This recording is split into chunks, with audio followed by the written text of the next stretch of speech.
We just can't shut up about it. The United People of Canada, is it, in your opinion, a freedom convoy point two? Honestly, I don't know. I don't know.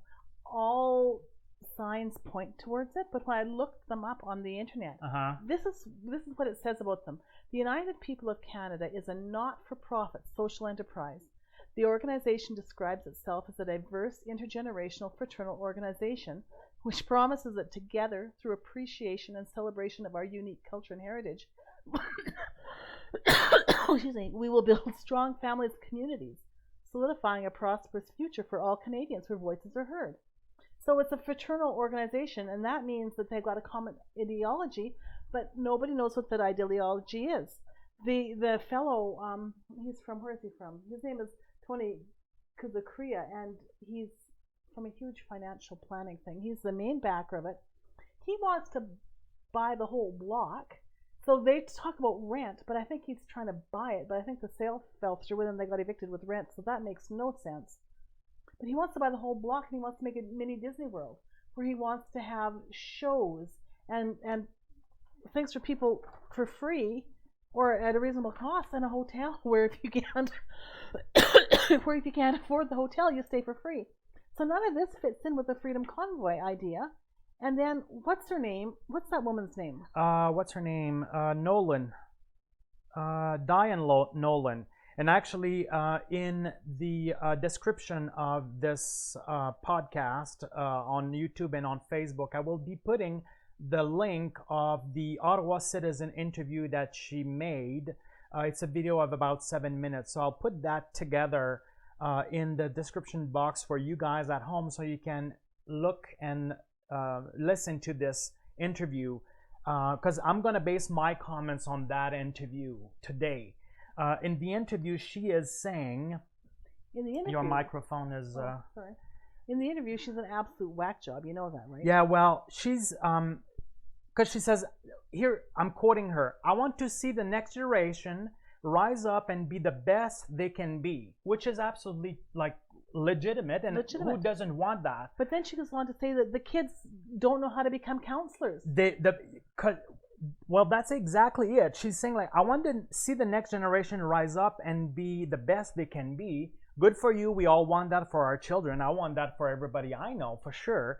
However, then in the same conversation, she's telling us that why she is right and why people are wrong, and like, she wants the next generation to see the way she sees things, or like her association sees things. You can, there's water over there. Thanks. Like, it's basically indoctrination. It seems like her agenda is indoctrination. Well, it's most certainly a political view, because she says that anybody who votes, well, purple, which is bizarre, but red or orange, is going to be serious trouble. And she knows this because she said visions and dreams. Well, she said visions and dreams. She said visions and dreams and that's where she lost me. Because first of all, she says she wants to have people being educated. Good for you. Like, you know, but I don't think she wants people to think. She wants people to think the same thing that she's thinking. Yes. And I think that's very different. And I'm quoting her, "Voting red or orange means we will be very fearful. We will have to be very fearful to what is coming." So meaning, like, she's talking about politics here. Obviously, she wants people to vote conservative. But she talks about homelessness. She says, what are we doing about homelessness? She talks about high suicide rates. So what are we doing about the mental health? She talks about all of this kind of stuff, which are not typically blue concerns. Those are typically concerns of the more progressive, right? The conservatives have more of a trickle-down theory that if we look after the businessmen, the people will be okay. So, like, I think she's so full of contradictions. Well, I have no idea what she wants. Because Miss Nolan is talking about visions and dreams, which is a biblical term for prophesying. So she's basically, she saw prophecies, and I think she saw prophecies of a new world order. because she doesn't seem to align herself, obviously not with the liberals of any kind, or the NDP, or NDP for sure, and for the conservative either, because she was blaming the Ontario premier, what's his name? Doug Ford. So she was kind of blaming him, and I'm seeing her, and what I had an issue with in that interview, the issue I have is, you see, when she's talking, sorry, I'm going to interrupt. When she's blaming Doug Ford, I don't think she's blaming Doug Ford from the conservative. I don't think she's blaming Doug Ford from the conservative government, because she's talking about the schools being locked down, which was a COVID thing. Yes, which but makes she used that as an excuse for high suicide. For high suicide, kids not going back to school. That's right. So that has nothing to do with being anti-conservative. That is very much that whole pro-convoy, anti-vaccine, COVID denying. Yeah, and like you could ideology. see in the back, in the background when we were looking at the interview, like you see a Canada flag with freedom at the bottom. I mean, you be the judge. There's no doubt that this, what do they call themselves, the United People of Canada, is heavily supported by the Freedom Convoy crowd. But they say that that's not them. That they're not, yeah. But I can't figure out what they are. But they cross over. Again, looking at the interview, and like I'm saying, I'm just going to base my opinion on the interview I saw, not on anything else. And she was talking about homelessness. She was talking about high suicide rate in the Ottawa area, which is fine. She's talking about educating kids. She's talking about educating kids. But the point I want to make is, what are they doing about it? Like, you can't complain and blame the government for not doing something when you're not doing it yourself or you're not involved in it. I'm looking at people here in town, like I'm thinking about Neighborhood Place, for example, which have absolutely no funds at all, and everybody's trying to support them. Yes, then you are entitled to blame the government for lack of funds. Yes. But if you're not doing anything, in their case, like they just want to have an amusement park, as I understand. Well, then take care. According to the Kuzakria or whatever his name is, that's what he wants, is an amusement park there. But this Nolan seems to be more concerned about social. I don't think she's not so. In my opinion, she's not socially. She's not. If she were concerned about homelessness, then instead of trying to buy a church or rent a church or whatever they're trying to do with this, they would invest the money into the homelessness, into organizations that are already set up. Yeah, that's right. There are already organizations set up that deal with suicide. I think what she's saying, and I think that I can say this quite confidently, because I have listened to other Freedom Convoy people talk, right? So they're blaming the high amount of homelessness on the people that lost their jobs because of the COVID shutdown. Okay, I see. They are blaming the high suicides because people who lost their business, their job, or they couldn't go to school. The COVID shutdowns, okay. Or the kids who were isolated because they couldn't go to school, okay, because of the COVID shutdowns. So I think that she wants it to sound like they're out there trying to do good in the world, but what they're really trying to do is push their anti-COVID agenda, because they blame the COVID shutdowns on everything. And can we just say that there's no they blame doubt. everything on the COVID shutdown. Yeah, they blame the COVID shutdowns for everything. Yes, okay. Yeah. So I just really need to say, though, that they're not wrong in that the suicide rate has risen because of the COVID shutdowns, and the businesses lost money. Mm-hmm. Homelessness is up because of that. Inflation, like, God bless our government, who stepped in and helped immediately right from the very beginning. Thank God they did that. But because they did that, inflation has risen, right? Yeah. So yeah. I mean, they're not not wrong, but they're not looking at the big picture. No, they're not looking at the big picture. And I don't know where you guys stand on that issue. If you stand on the Freedom Convoy, you're probably stopped watching, and you're probably very angry at us right now, and probably very busy writing a bad comment in the section below. But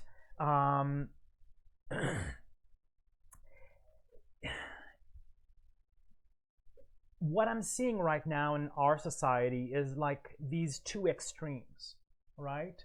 We're Like polarized. these two, very polarized. Like on one hand, it's like shut down up until 2035, and let's not go to work, let's not talk to anybody, kind of thing, right? And we're all going to be fine. A bit of exaggeration, but yes. Well, you know what I mean. Like I'm going, saying, yes, and the other one says like, oh, it doesn't matter. One person out of 100 dying, who cares? And you know they're supposed to be dying anyway, so whatever. Like and on many different levels and on many different subjects, we see this polarizing effect. And I think this is the United People of Canada is kind of the fruit of that polarizing, where they kind of cluster together and all have the same idea, and they kind of, you know, they are in a vacuum of the same argument all the time, where they start, like, they totally believe what they're talking about. Absolutely. However, I want to go back to that interview, because to me, this was just the tip of the iceberg as far as what that lady was talking about. Because as soon as you're talking about prophesying, you're quoting scriptures, because she was quoting scriptures as Canada being the new heaven on earth where everybody wants to come in, because, you know, that group of United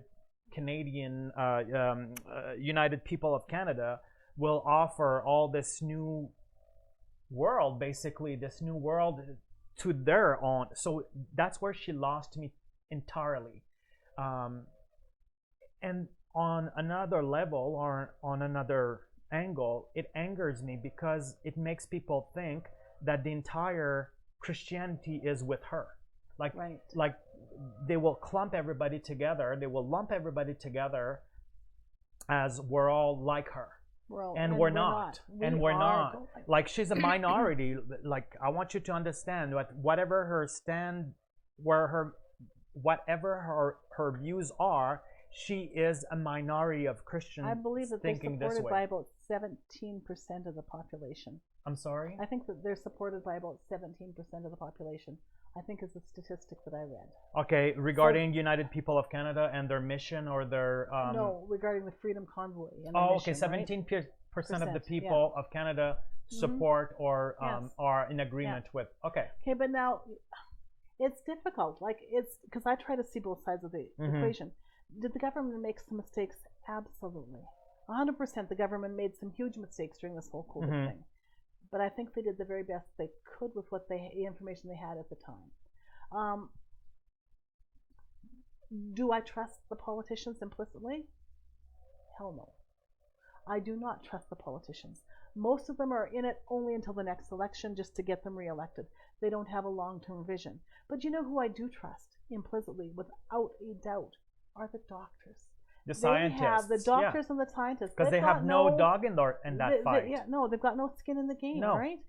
They're being paid, and I believe that when you go into medicine, that you do so having the best interest at heart. I don't believe that there's a cure for cancer that the doctors and the pharmacists aren't telling anybody, because we get way more money in cancer research than they need. I don't believe that's true. I do not believe that COVID is a conspiracy. I believe that the things that they say work, the doctors worked at the time. And there have been changes, right? The virus mutates, there have been changes. So I can see where people are frustrated, but I don't understand well the whole... Speaking of frustration, like Miss Nolan was asked, well, the people of Ottawa want to... So Miss Nolan was asked by the reporters on the interview that you will have the link of. She was asked, well, the people of Ottawa suffered during the Convoy occupation, really. And she was saying, well, I suffered too. And she suffered. Excuse me. This, by the way, is a post-COVID cough. So COVID is real. It does exist. It is. I've had the cough for 6 weeks after COVID. So her suffering. She suffered because she lost income to drive across the Canada. That was her choice, the Canada. Oh my goodness.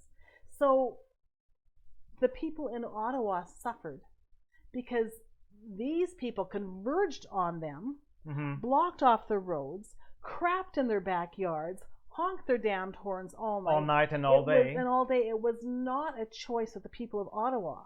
This was an occupation that shut the city down. It stopped people from getting to work. It prevented ambulances from getting to accident scenes and to hospitals. Absolutely. Yeah. Right? So it's not the same kind of suffering, honey. Well, in her mind, you have to put yourself in her mind. In her mind, I believe that what they were suffering, or what they claimed to be suffering, was just like baby tantrums, right? It was just a baby tantrum, and that's all. In her mind, she was suffering for the right cause. They were like sheeps, basically. And whatever sufferings the sheep were suffering from, she didn't care. But how do we know that the people that were affected in Ottawa were part of the sheep crowd? We don't know that. They didn't go knock on somebody's door and say... I know. But like it's always like making assumption from one side to the next. Right. Right? Like one side make assumptions about the other, and all the misinformation. Now, I have no problem with a protest. We as Canadians have the right to protest, and thank God we do. I know that the UCP government has tried to take some of that away, and I don't know how I feel about that. I sort of sit on the fence. But we do have the right for peaceful protest. So if you're protesting, whatever you're protesting, you go sit on Parliament Hill with a sign and a joint like they did in the 60s, if that's what you want to do. But you don't occupy a city and shut the city down, right? That's not a protest. That's an occupation. No, that's an occupation. Different. But in their mind, they felt self-righteous in doing it, right? We need to understand that. And the people over there, the people that, because I forgot to mention that, but what's going on right now is like they had a lease agreement that is terminated. So therefore, they are right now occupying illegally. They are $10,000 behind on the rent of the church. Hey, just a sec. Yeah. Okay, so Nolan says that the rent has been paid.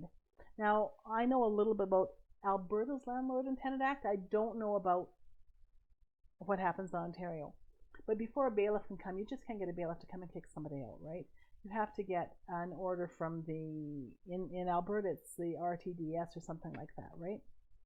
So, but if they got the order and then they tried to pay after, the minute the landlord accepts that money, then the order is null and void. So it was very well possible that they could have tried to pay after, and the landlord said, whoa, no, because there are other issues. They didn't get the proper building permits when they were doing building.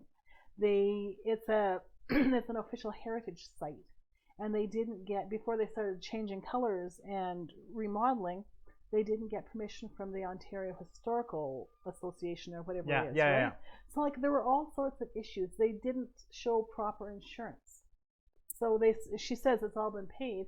Well, chances are that they tried to pay it, and whoever owns the building said, well, no, we want you out because there are too many other issues. But like right now, that is what is at stake, at least from what we can take from squatters.